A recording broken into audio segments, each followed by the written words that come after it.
In today's video, I'll show you how you'd be able to use the triage view on Linear. So let's get started. So first of all is that you want to go here into Linear and then just simply go into your teams right here in the left menu. And then you should see the triage button right here under your team. If you can see that, then it's probably not yet enabled. So to do that, you need to click here on the three dots just on the right side of your team name. Click on team settings. And now from here, you want to navigate here into triage. Make sure that this is enabled and you have some settings in here. So you could go enable triage for this team. Make sure this is toggled on.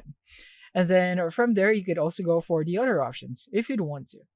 So once you have enabled that, you can go now into triage and then you should now be able to see all the triage info or issue that is right here. So whenever someone creates an issue, whether it's a bug, feature request, or something from an integration like Intercom or GitHub, it lands here in the triad section for your team.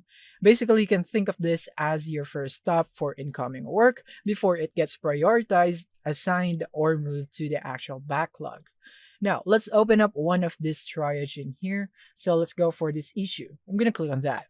And from here, you can now edit the details. Like you can put in an assignee, you can set the priority, you can add labels, add this to a cycle, and then you could also add it to the project.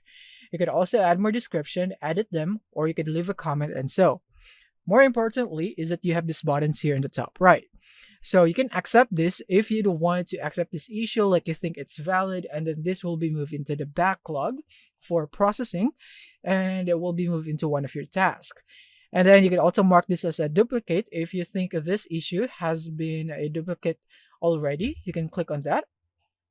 And then you can see here on what issue is it a duplicate of. So you'll just select it right here.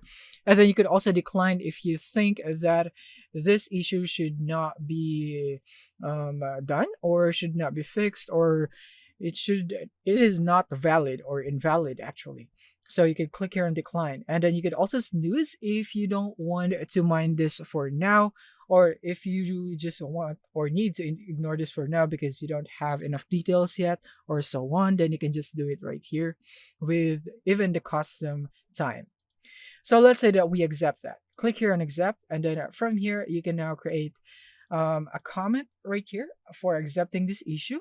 So I accept because I accept. Maybe something like that. This is just an example, okay? So click here on accept. Once you click on that, you'll now be able to add this comment in here, and then you'd be able to see this update in the activity. Now you can go into the issues, and then from here is that you will now be able to see that it will be added right here under backlog. So that would be right here, sample issue triage, which is this one. So as you can see, it is now right here in the issues because we have now accepted it and it's now been added to the backlog. So yeah, that's basically it on how you can use the triage view effectively right here. Everything you need to know. See you in the next one.